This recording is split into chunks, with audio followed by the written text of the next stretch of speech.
The following episode of Murphy contains violence and strong language.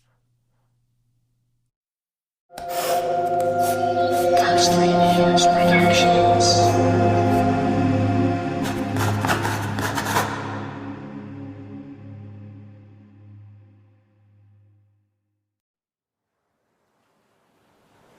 Murphy, created by Alexandra Munroe.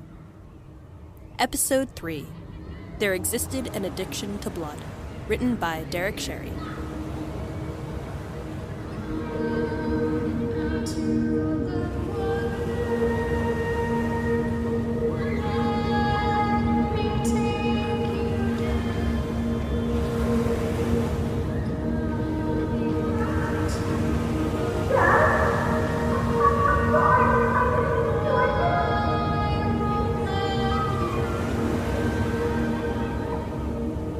The dreams were coming back.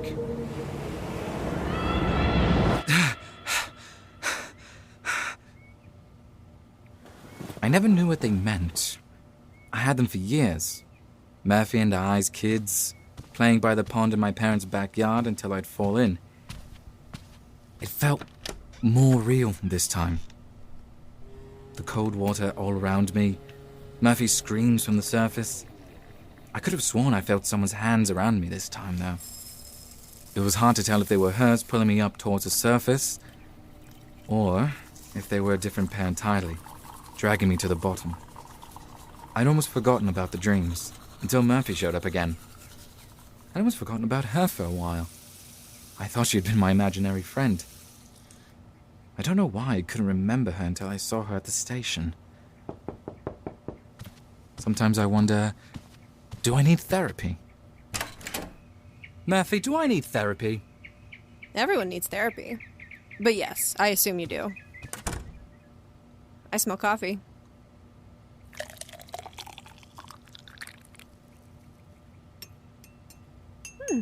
You've tidied up a bit since the last time I was here.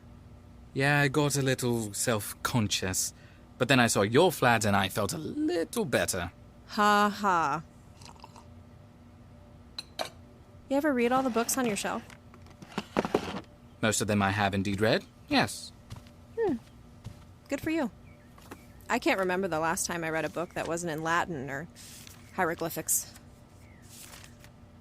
What are you doing here, Murph? It's not even 9:30 yet. You don't have anywhere to be, do you? Well, No. Oh, wow, no, I don't. I completely forgot. Well, we do now. I got this in the post yesterday. You and a guest are cordially invited to a reading and conversation with... Murphy, holy shit. Keep reading. Right. With Jonathan Roxburgh, best-selling mystery novelist. Reading from his new thriller, Witch's Pond. Hosted at the University of Bucharest? That seems a little out of the way. You have a whole shelf full of Roxburgh's books, and you're going to complain about where you're going to meet him? No, not at all. Is this... Are you asking me to go with you? Yes, dummy. Of course I am. Keep reading. Okay. 22nd July, 7 p.m. Moderated by Professor Marius Ardelean. Open bar reception to follow. Oh, I see. Because of the open bar. That's only half the reason this time. Professor Ardelean invited me personally. He was a mentor to me when I was training for Parliament. He was almost like my substitute father. I haven't seen him in nearly 15 years. Well then, this is great. It'll be a nice reunion for you two, right? I'm not so sure. Now read these. They came with the invitation. All right. 3 different women murdered in the Bouldu-Grotesque forest over the past 20 years. Maria Bogdan found Lena Funa, body of Sorana had... There doesn't seem to be any connection between them. Not in newsprint, at least. I have a feeling that Professor Ardelean sees it differently. Well, the reading is tomorrow. We'd have to leave practically right now if we want to get there on time. Brilliant observation, Detective. Our flight leaves in 3 hours, so start packing. You already got tickets? They came with the invitation. Professor Ardelean thought of everything. Oh, right. I'll get my suitcase. You still haven't told me what exactly Parliament is, by the way. Hell, what about my plants? I can't just leave them here for a holiday. I thought of that, actually. Hi, Elliot. Good morning, fish girl. Jack, you said you needed me for a, secret mission?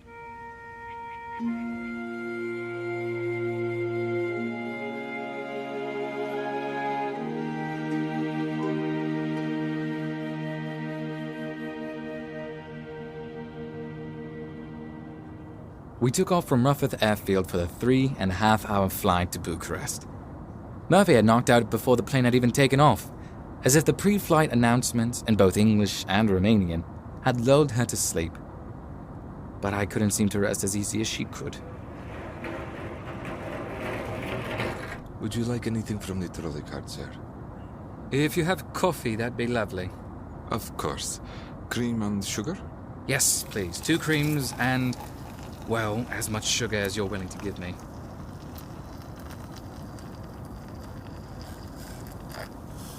Cheers. I didn't have much time to pack, but I'd put a couple books in my carry-on bag, a couple of Roxburgh's novels that I'd ask him to sign if I got the chance, The Pale Horse by Agatha Christie, a copy of Dracula. I hadn't read that one in a while. I used to love reading monster stories growing up, but after Murphy and her family left, I couldn't get myself to pick them up again. Now that she was back, I figured it wouldn't hurt to give them another go. I cracked Dracula open and read for a while.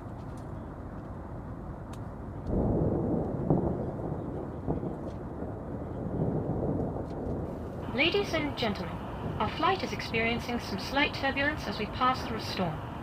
There's no need to worry. We will be through the storm within the next 5 minutes. Thank you for your cooperation. Suddenly, I remembered. I'm trapped in a metal box almost 11 kilometers in the air, barreling right through a lightning storm, and here I am with my neck pillow reading a bloody book. Yet I couldn't even look at a large body of water without fighting off a panic attack. Am I mental? I looked over at Murphy, a mask over her eyes, leaning back into her seat, the picture of unconscious bliss. What does she dream about? What do the memories of her childhood look like? As the cabin shook again, a little harder than the first time, it was like she was made of stone. I suppose once you've dedicated your life to studying the things most people have nightmares about, there's nothing that can keep you up anymore. I picked up my book again, almost allowing myself to get immersed, but I caught myself glancing at Murphy one more time.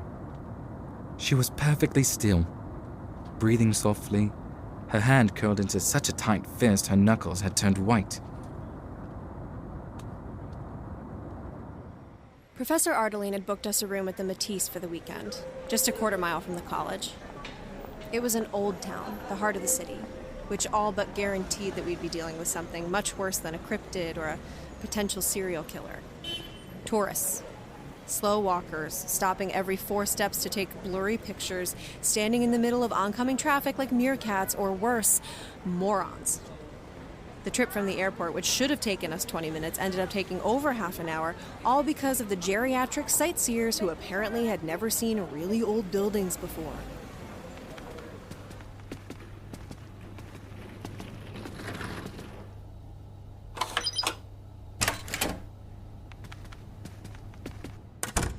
The room was nice.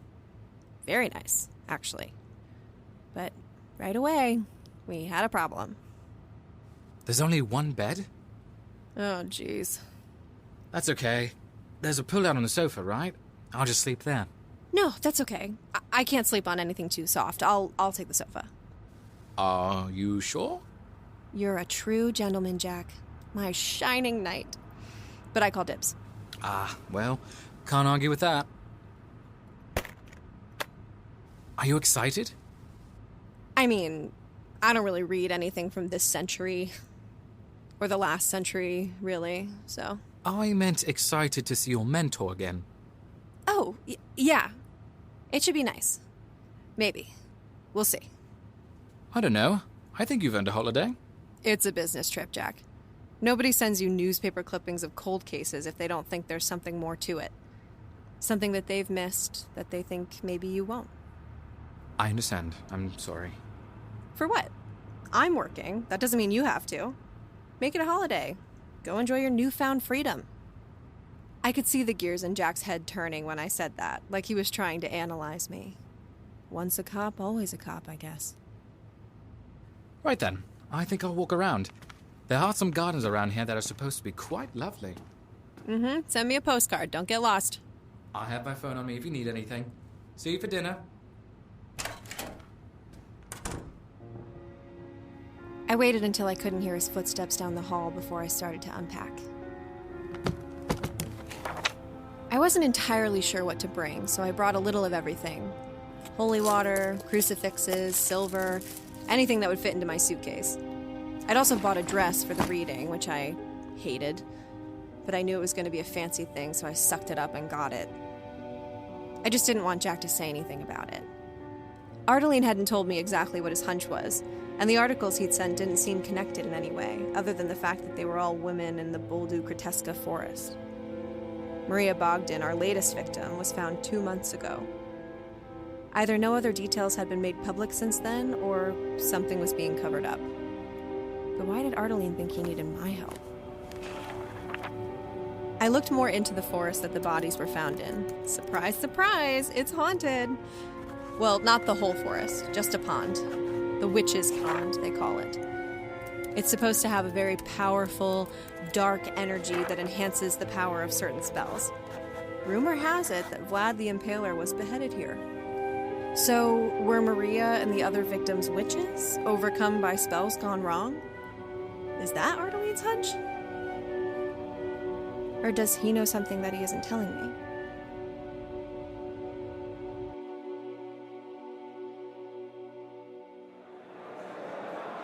The night of the reading, we got to the college too late to find a seat close to the front.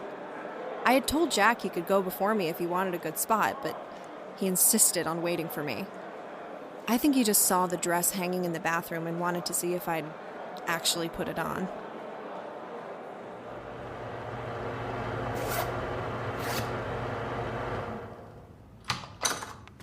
Are you ready? Holy shit, Mav. Mm-hmm. Yeah. I didn't even know you owned a dress. I don't. Well, you look great. You're very kind. Now stop staring at me like that and let's go, before we have to stand in the back. Right, I wouldn't want to stand in heels either. Heels? What am I, the fucking queen? I'm wearing my boots. Okay, good. I was starting to think you weren't the real Murphy. No, you would know if I was a changeling. Come on. A what? Wait, what is that? Murphy?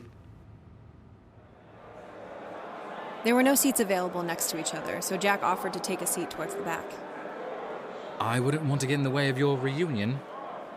I scanned the crowd for Dr. Ardelean, but there was no sign of him. I sat back down in my seat, wedged in between what looked like the same gaping tourists on the street, and stared ahead at the empty stage. 2 lounge chairs and a coffee table, a cordless microphone resting on each seat. A banner behind the stage read, "Bonne venite, Jonathan Roxburgh." Suddenly, the lights dimmed.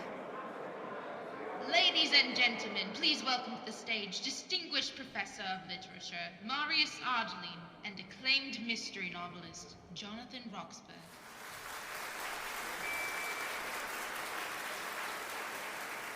Thank you and welcome.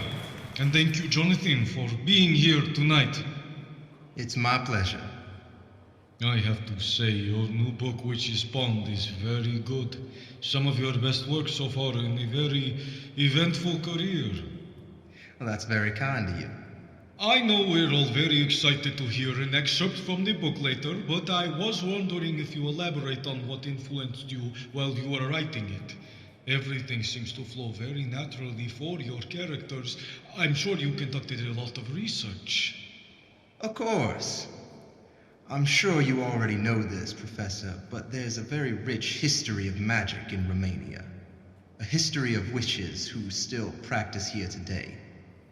I was especially intrigued by some of the darker aspects of practicing magic, which, if you've read enough of the work I've put out over my career, should come as no surprise. I've always had an affinity for the spooky and supernatural, I'd say. Well then, being so close to Transylvania seems like a natural fit for you. I'd like to talk about the title, Witch's Pond. I assume that is a reference to the pond in Bodesti, just a half hour out of the city. That's right. I'm actually sort of embarrassed. I've lived in Romania for almost 20 years, and I hadn't heard about it before I started doing my research. I understand it's quite popular in the practicing community here. Yes, it certainly makes for an interesting story. A pond not even 5 meters wide in the middle of a forest, carrying within it a great evil. I like to think the evil comes not from the pond, but from the people who use it. I use it as a mirror. All the characters in the book hold the mirror up to themselves, and it cracks. They see what the pond is, what it does. Their innermost fears build up until it overflows in unfortunate ways for the people around them. I must admit, that gave me chills. That seems like a fitting segue into our reading, yes? Well, how can I say no to a response like that? Where should I read from? If you don't mind, I found this passage to be particularly exciting. Page 73. Oh, well, this part is quite graphic. Are we sure we'd like to hear it? Well, all right.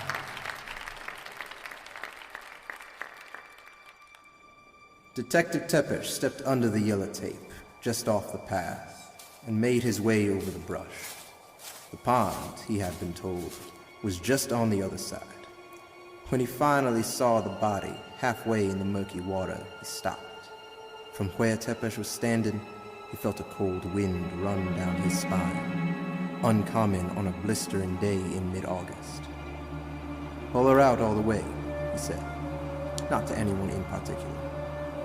He turned his back as 2 officers fished her out. The forensics team moved in right away to examine the body.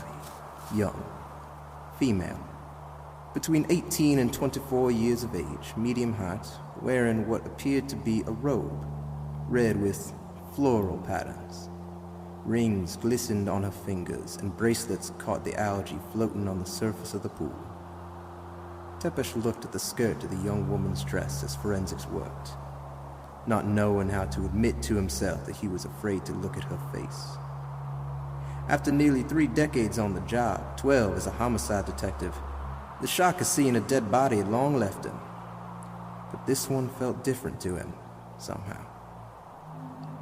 "Detective," the head forensics investigator beckoned. "I think you should look at this." Tepesh stepped forward and crouched beside the young man.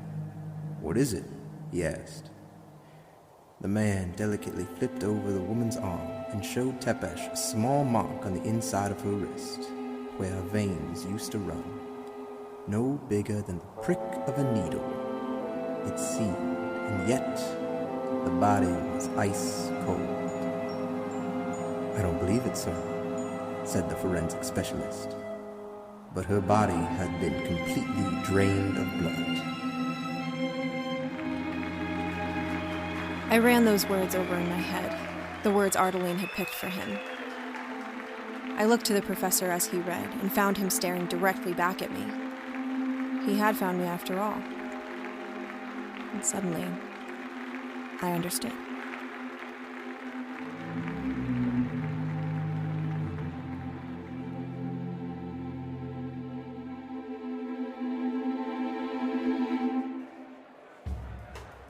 I found Murphy out at the reception.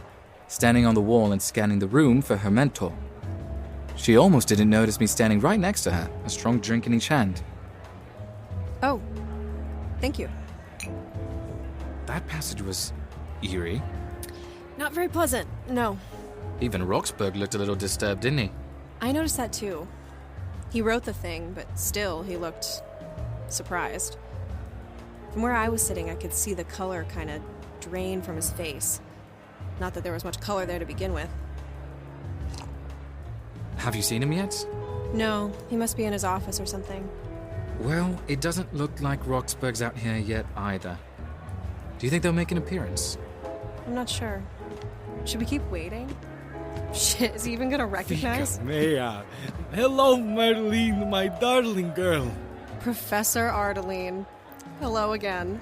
Just Marius, please. No need to be formal. Of course, Marius. You haven't changed a bit. Well, you look wonderful. You've grown up quite a bit, and this is your partner. Jack Sherwood, sir. Pleased to meet you. Did you enjoy the reading? It was fine. I'm not much of a reader these days. That's quite all right. I expect you've been working too hard to have any time to read anyways.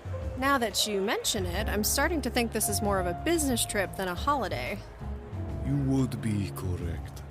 I'm so sorry we can't meet under better circumstances, but you received everything I included with the invitation, no?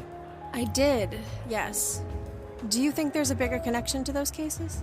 I do, but I'm the only one at this point. Everyone who's worked the first case thinks I'm crazy. Why? What are you thinking?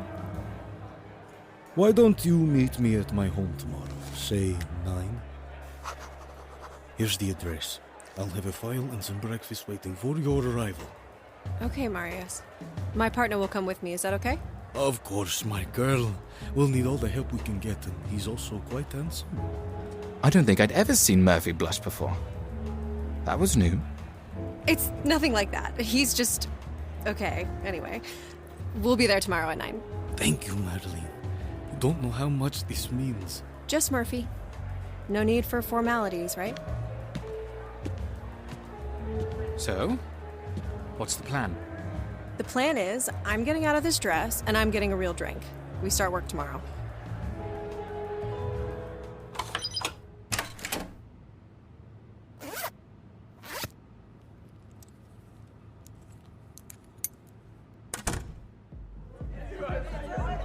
We made our way back out through the old town, where nightlife had taken over. There was a dance club on every corner, it seemed. It was almost like they blended into the rest of the city during the day, but by night, it was a whole new place entirely. Are there no pubs around or anything? Doesn't look like it. If you're in Bucharest to party, then you're really here for it. Well, where do you want to go? Wherever seems the least crowded. They all look pretty packed. Wait. Holy shit, Murph, look! I'd spotted none other than Jonathan Roxburgh standing on the wall of a club. Oh, shit. Well, now we've got to go there. I'm not sure, Jack. Please? I'm still sad that I didn't get him to sign my book. Ugh, okay, but let me approach him first. I don't want you scaring him off by drooling over him. That's fair. Okay. Excuse me, you're Jonathan Roxburgh, aren't you? I'm afraid so, yes. Oh my god, hi! We just went to your reading, and it was amazing. Thank you so much. My name is Murphy. This is my friend Jack. Ah, yes! We're both huge fans! You have a firm and sweaty handshake. Well, thank you for coming. I do hope you'll buy the I've book. already pre-ordered it. I am very excited. Lovely to meet you. You as well, also. I don't know why I felt compelled to turn around when we stepped inside, but before I could realize what I was doing, I had already turned back. Mr. Roxburgh, would you want to come inside? We'll buy you a drink. Jack, what are you doing? It's quite all right. If you're inviting me, I would love to. Okay, great. I didn't think that would work. Yeah, it sounds like you weren't thinking. I held the door open for Jonathan Roxburgh as he passed, and for a moment, I thought I felt a shift. A change in temperature, maybe? I couldn't put my finger on it. We walked into the club and, well, that's kind of where my night ended.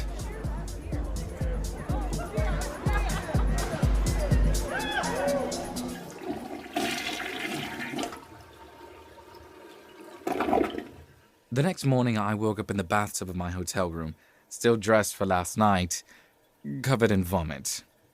Good morning, sweet prince. How are we feeling? Like that toilet is too bright, and your hair is too loud. Why am I in the tub? Because that's where you passed out last night? You got extremely drunk. I did?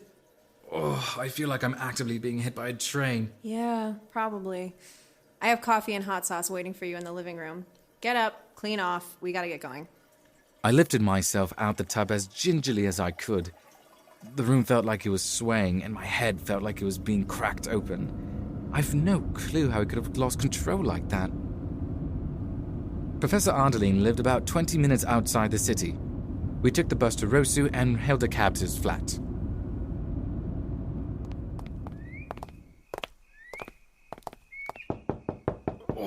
I know, I'm sorry. Fata mea, I was worried you've gotten lost. Hello, Marius. How do you do, sir? Are you all right? You look ill. Nothing some coffee can't fix. Can we come in?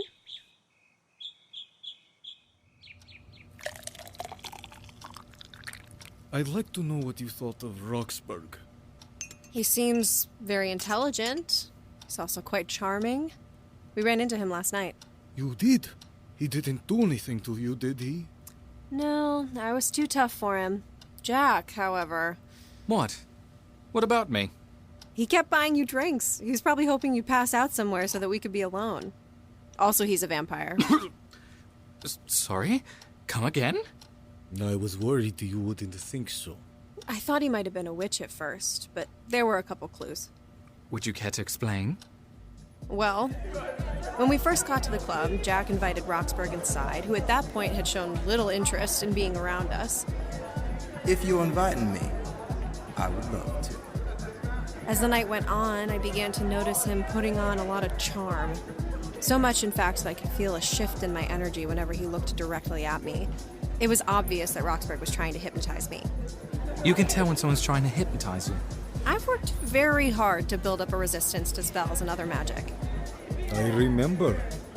Parliament was quite extensive with your training. Anyway, I played along after I realized what he was doing. And he got close at one point, enough for me to take his pulse.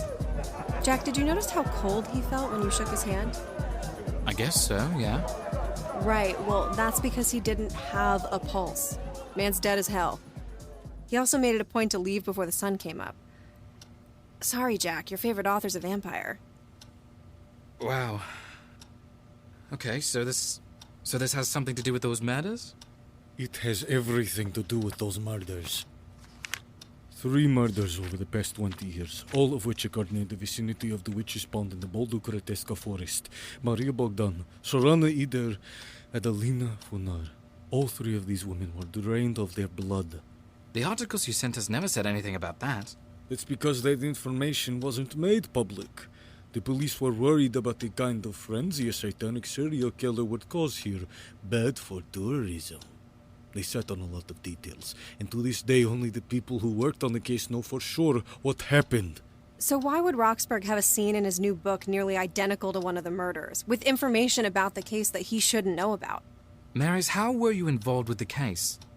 I was brought on as a consultant. I was teaching a class at the university about true crime literature. The police had asked me to give them any knowledge about possible motives I thought could be helpful. Could we talk to anyone who worked on it with you? It's highly doubtful. They're either all dead or they think I'm insane. They left it cold years ago, no matter how much I've begged them to keep digging. We believe you, Marius. You are the only ones now. I wouldn't ask this of you unless I was absolutely sure I was right. But I must warn you, this will be dangerous. Can I trust you both to help me? Where would you like us to start? Marius gave us access to all the information he had about Roxburgh and the murdered women. 20 years of files and clippings, journals and police reports. A lot of the reports were dead ends, but Marius outlined a hunch he had in his journals. The women weren't dead after all, but repurposed by Roxburgh as his brides. With no proof and no leads to follow, though, a hunch was all it was. Somehow, still, I believed him. Jack and I decided to go back to the club and see if anyone there knew anything about our vampire. It was still early, so most of the night shift staff were already long gone. But the bartender from the other night happened to be there, picking up his paycheck. That guy? Yeah, I see him around a lot during the weekends. He's a good customer, and he always tips very well, but I'm not sure I like him very much. Why is that? I just think he's strange. He'll always buy drinks for himself and whatever woman he's talking to, but he'll never drink on his own. Which isn't that strange, I guess, but it just seems like a waste of money. But I guess he can afford it, right? Do you remember seeing any of these women with him? Look, I see a lot of faces every night. I'm not sure if I'll be able to help you all. No, wait a minute. Yeah, I saw her here the other night. Sometime last week, I think. She actually stood out a little. How so? Mostly because she wasn't interested in that guy.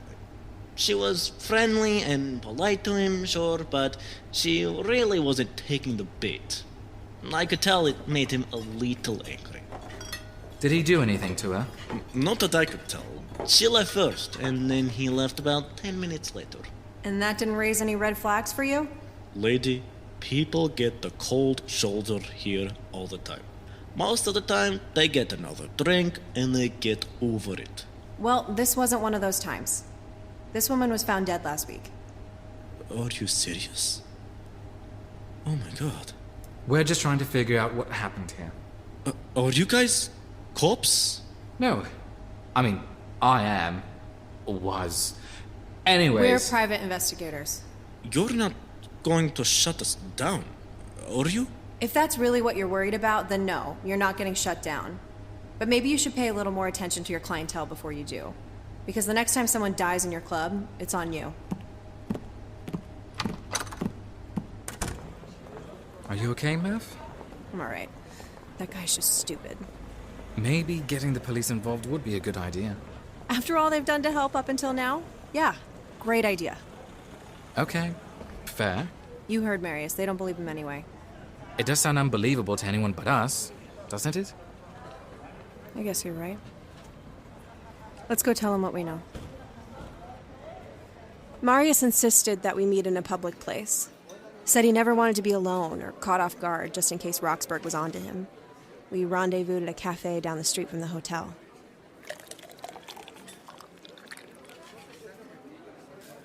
Are you sure you want that much sugar, Jack? You just gotta let him do it. It's the whole thing. Why do we do this every time? I don't meet the judge. It's not important. What did you find? Apparently Roxburgh spends a lot of weekends at that club. The bartender there says that he picks up a lot of women, but hasn't noticed anything unusual, other than the fact he doesn't drink anything he buys. The bartender is oblivious, though, so we can't be sure. He did notice our latest victim, though. He says she brushed off his advances and left, which he didn't seem to take very well. He left the bar shortly after she did. And that's the last time anyone saw her alive. As far as we know. Do we know where he goes after the club? I haven't found a way to follow him without getting too close to being caught yet. So he knows you're onto him? If he didn't know before the reading, Fika, I'm sure he does now. So what's our next move? We could try tailing him, but I don't know if, vampires have any kind of sixth sense or anything like that. Nothing like that. A lot of the typical vampire lore is heavily exaggerated. They're very old, very clever creatures, and some of them are very powerful. But for the most part, they're only vessels for a curse. Nothing more. Which means they should be easy to catch, right? You might have missed the part about them being very clever. You don't live for hundreds of years without learning a few tricks. Which means when we finally get the chance to take Roxburgh and his ilk on, and I do mean we, because you cannot defeat him alone, then it is absolutely crucial that we kill him and end this curse for good. No, absolutely not. I don't kill anything I go after. Even within the shadow of folklore, a living vampire is a dangerous one, especially if he's already turned 3 others. We cannot give him the opportunity to do it again. Maybe he's right, Murph. This guy's clearly no good. There's always another way. I haven't killed a creature since I started this job, and I'm not going to let my mentor, of all people, break that streak. I know that your American training has made you soft, Merlyn, but you don't understand. It's Murphy, And I understand perfectly well. I don't know what it was like wherever you disappeared to for the last 11 years, but things are different now. We study these creatures to understand them, to protect them. That's our job. And you don't get to just vanish, to abandon me, and only come back when you want me to play Van Helsing for you. You want me here, you play by my rules. Understand? I'd like to think that shut him up, but he wasn't even looking at me at that point. He'd gone pale, his eyes wide and filling with tears. I thought I'd given him a heart attack for a second until I turned to where he was staring and realized. We're too late. Marius was looking right into the eyes of Maria Bogdan, the woman found dead last week.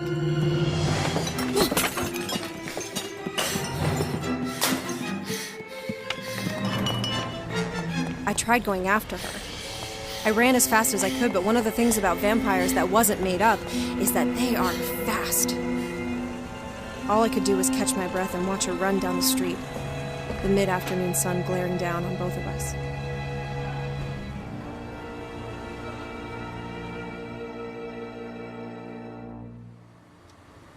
It took Jack and I a while to bring Marius back to his flat because he was almost hysterical. If we're being honest, it freaked me out too. Seeing a vampire in real life, standing in direct sunlight, was an entirely new experience for me. Creatures with such a cult of personality around them, it's hard to distinguish what about them is the truth.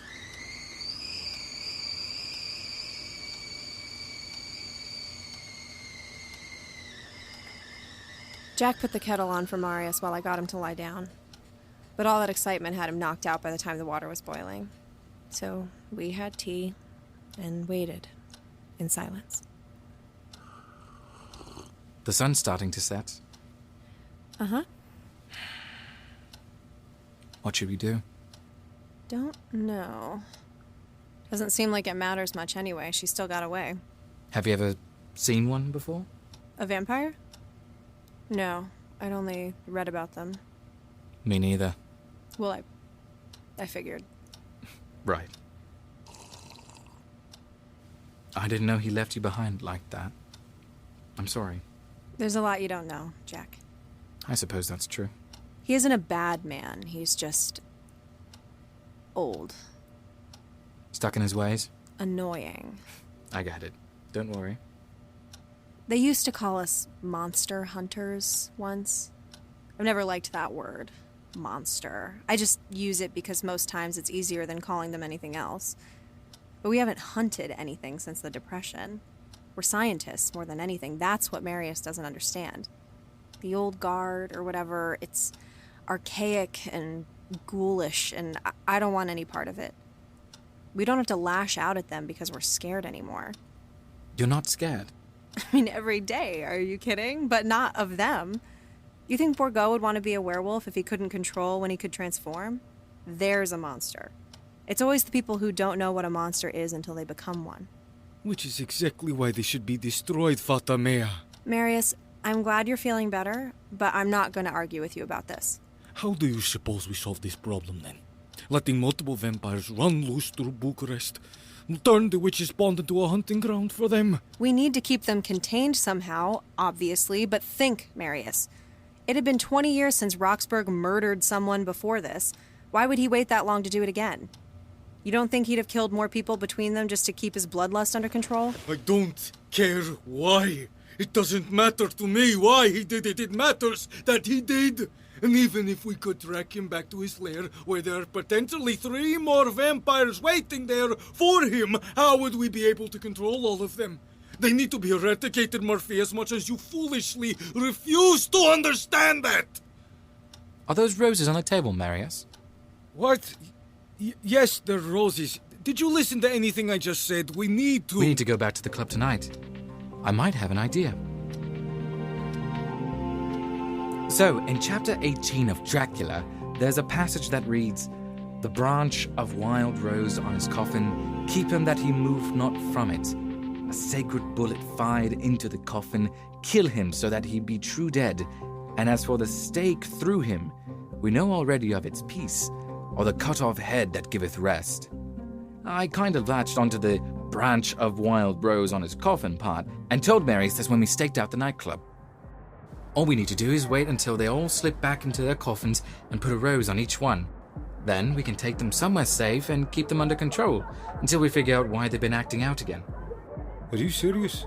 This is a real idea you have? It's the best, most humane way I can see us keeping them all together without them being a threat. I got these roses at the market down my street. They're not wild. Writers use artistic license all the time. I'm sure Stoker didn't mean wild in the literal sense. Do you have any better ideas, Marius? No, my girl. I suppose not. Then this is the plan we're stuck with. Might as well go through with it and see if it works. Fine. We'll try it your way. But if anything goes wrong, if this plan of yours falls apart as I suspect it will, then I'm taking care of him myself. We can cross that bridge when we get to it. Look, he's leaving the club. And look who's with him. Miss Bogdan. I hope that dipshit bartender isn't working tonight.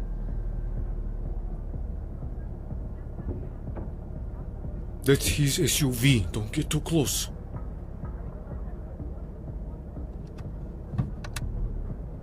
Roxburgh took us 30 minutes outside Bucharest, down winding roads and dense forest, until we reached a house tucked away in a clearing.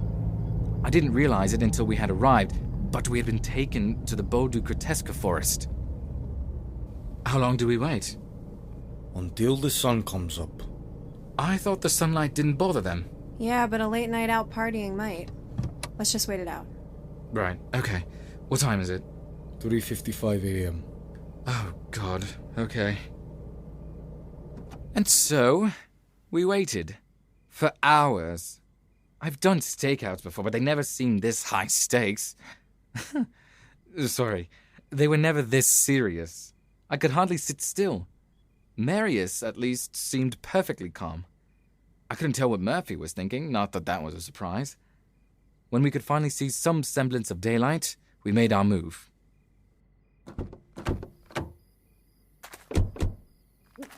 We won't have much time to move the coffins. We'll have until they figure out something isn't right. We need to decide where we're taking them.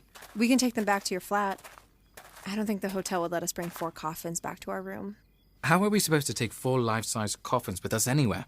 We'll just take Roxburgh's car. It's big enough. Oh. Right, okay.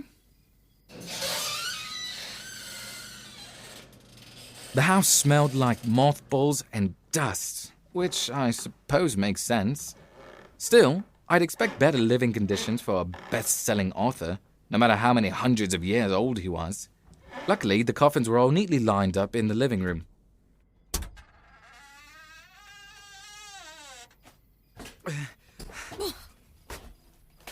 For an older gentleman, Marius was surprisingly capable. We had little trouble loading the coffins into the SUV between the 3 of us. I volunteered to drive the cargo back to Marius's flat, taking care to drive as carefully as I could. I figured Murphy and Marius could use the time alone. Unloading the coffins was decidedly more complicated. What would Marius's neighbors think? Seeing him and 2 strangers on the street, looking like they just spent all night robbing graves?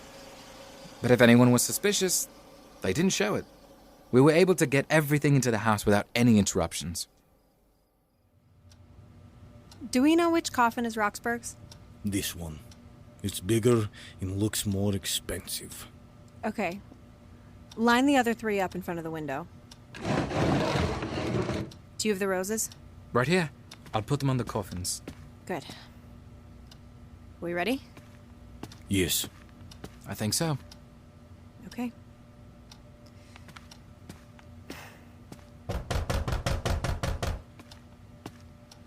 Nothing happened at first. I started to worry maybe we'd grabbed empty coffins. Until... Holy shit, it really worked. Oh, wow, I'm gonna be honest, I didn't really know if it would. You can congratulate yourselves later. Let's continue. Right. Jonathan Roxburgh, get out of the coffin. What the hell? Get out of the coffin. Where am I? What's going on? Ardelean. Where the hell am I? You're in my home. Good morning. Please, sit. Wait a minute. You're that girl from the other night, and her drunk idiot friend. Yeah, and you're a bloody vampire. So which is worse, really? Sit, Roxburgh. You need to explain what is going on here. Ow! What are you doing? Restraining you so you don't try anything you'll regret. We have some questions for you, Roxburgh. We'd appreciate it if you answered them honestly. I don't even know you. Why should I do anything you ask? Because if you don't, you're going to have to explain to your friends why they've turned to piles of ash. You're being ridiculous. I thought Maria had clued you in by now. Sunlight has no effect on us. That's true. But this might. No shade in the shadow of the cross, asshole. Are you insane? Put that thing down! Murphy, take it easy. Let's start with the murders. The ones that took place by the witch's pond 20 years ago. If we open these coffins now... Don't! If we open these coffins now, I'm sure we'll find the bodies of Sorana Idar, Adelena Funar, and Maria Bogdan. Is that correct? Yes. Yes, you will. And how did that happen, Roxburgh? Take the roses off the coffins, Jack. What? Marius, take a breath. Raise that crucifix back up and don't you dare lower it again! Jack, now! Jack, don't move. Marius, I need you to think about this. Why are you doing this? Because I want you to say it. Say that it was you! Marius! Why did you turn them, Jonathan? Why not just drain them and move on? I didn't mean to. I didn't even want to drain them, but... I had to. He admits it! It was him! He did it! We have to destroy him! Merlyn, now! Marius, wait. Why? The first two were victims. I was wilder back then. New to all this. As soon as I was cursed, I came out here and isolated myself. It wasn't long before that hunger became too much. I drained them, but I didn't have the heart to kill them. So I made them what I was. I had been keeping blood here in the house ever since. I'd go to the hospital and steal as many blood bags as I could.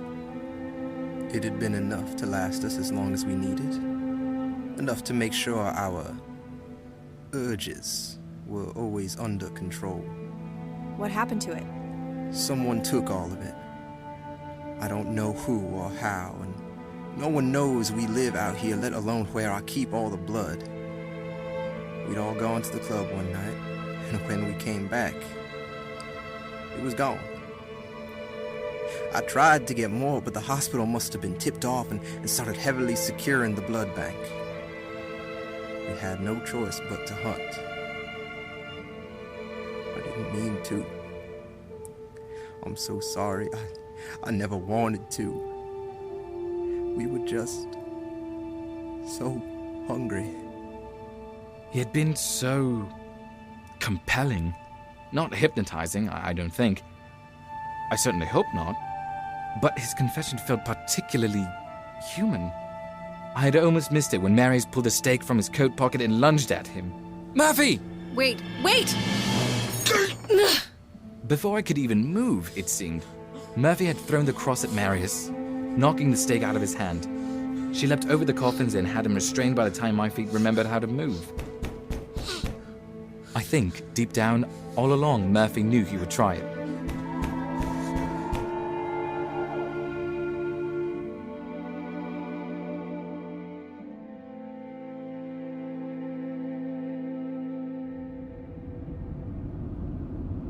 We decided upon a compromise.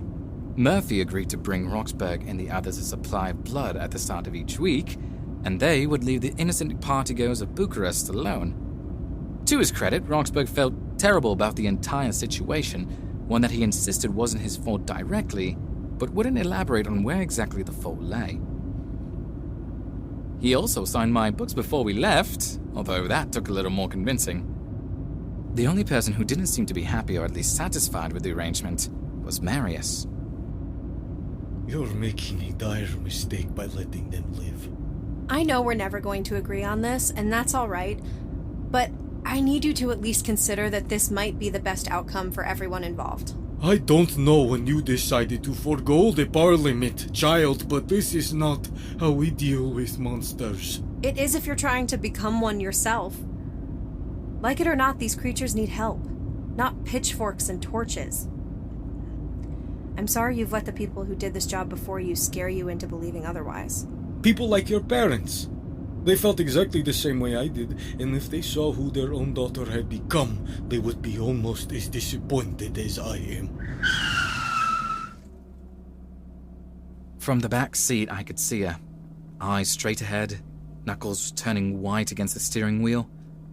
For the first time since we met, I could tell exactly what she was thinking.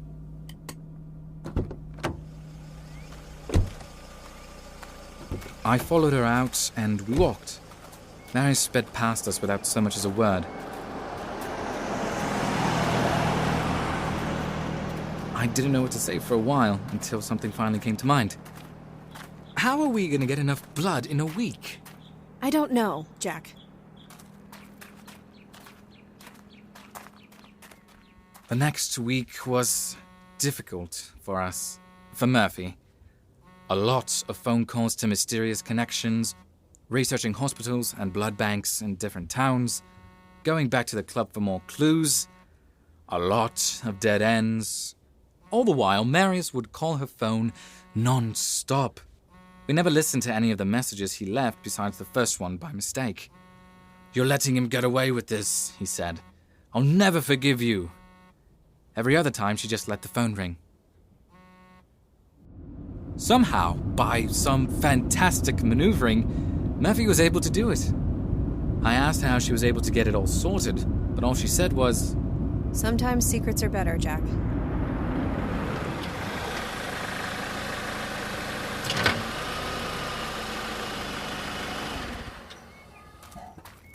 We arrived at Roxburgh's with a cooler full of blood, as promised.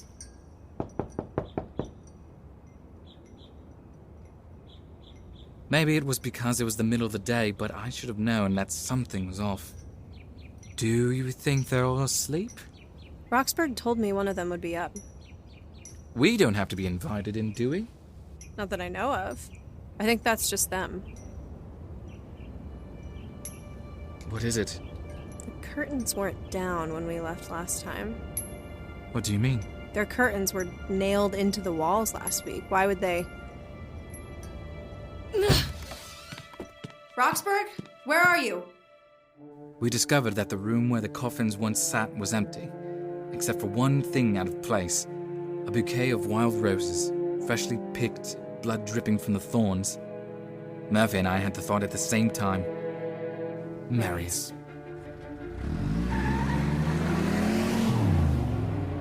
We reached Marius's flat as fast as we could, but we were already too late. The door was kicked open, the whole place ransacked, case files and photographs ripped apart and tossed all over the floor.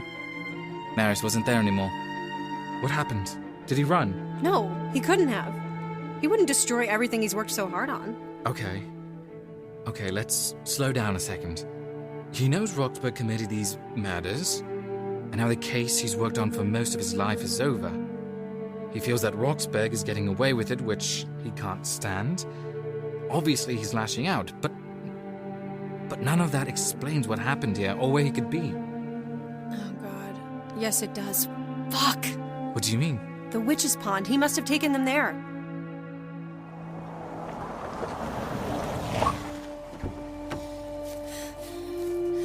She got to the pond first. She saw him first. The coffins were half sunk in the pond, nearly empty except for two of them. Identical silver stakes stuck out of the satin lining, covered in ash. The body of Dr. Marius Ardelean, halfway between the water and the shore, had another stake plunged between his shoulder blades. Fucking hell. Oh my God. Marius, you stupid old man. I'm... Murphy, I don't... Oh my God. Idiot, you fucking idiot. I'm so sorry. I've been to plenty of crime scenes. Murders, house fires, whatever. You learn to stomach it after time. But this was the worst thing I think I've ever seen. My childhood friend holding the body of her mentor, frantically pulling him out of the water, totally lost in grief and rage. We almost missed it when something fell out of his hand. Murphy, look. What? What is that? A coin? That was a new one. Seeing her scared. I used to think nothing could shake Merlyn Murphy. But seeing how she looked at the emblem in her hand, it was like I was having that dream again. Feeling those icy hands wrap around me, dragging me towards the bottom of the water again. I know this symbol. Only this time, she was coming with me. Murphy, Episode 3, There Existed an Addiction to Blood, was written by Derek Sherry and directed by Alexandra Munroe. Featured in the cast were Emma Grace Myers as Merlyn Murphy, Dan Vasquez as Jack Sherwood, Drew Burt as Elliot O'Donnell, Olivia Grady as the Siren, Addy Jenkins as Jonathan Roxburgh, and Francis Pàce-Nuñez as Marius Ardelean. Also featured in the cast were Antone Correia, Elyssa Eliseo, Daniela Franceschetti, Angela Strauman, and Lucas Yudman. Murphy was produced by Alexandra Munroe and Annie V. Dialect coaching by Antone Correia. Music, sound design, and music supervision by Dennis S. Mowers.